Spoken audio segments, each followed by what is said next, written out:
గుజరాత్లో అహ్మదాబాద్ విమానం కుప్పకూలిపోయిన ఘటనలో మృతి చెందిన వారి డీఎన్ఏ మ్యాచింగ్ ప్రక్రియ కొనసాగుతుంది. ఈ ఘటనలో మరణించిన వారిని గుర్తించారు.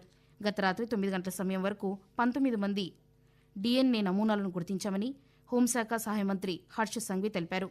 డీఎన్ఏ నమూనాలను సరిపోల్చేందుకు ఫోరెన్సిక్ బృందాలు ప్రయత్నిస్తున్నాయి. ఈ విమాన ప్రమాదంలో మృతి చెందిన గుజరాత్ మాజీ ముఖ్యమంత్రి విజయ్ రూపానీ అంత్యక్రియలను ఈరోజు రాజ్కోట్లో నిర్వహిస్తారని మా ఆకాశవాణి ప్రతినిధి తెలియజేస్తున్నారు. ఇదిలా ఉండగా బాధితుల కుటుంబాల కోసం సివిల్ ఆసుపత్రి దగ్గర అన్ని ఏర్పాట్లు పూర్తి చేశామని, ఉచిత అంబులెన్స్ సౌకర్యం ఏర్పాటు చేశామని అహ్మదాబాద్ ప్రభుత్వ ఆసుపత్రి సూపరింటెండెంట్ డాక్టర్ రాకేష్ జోషి తెలిపారు.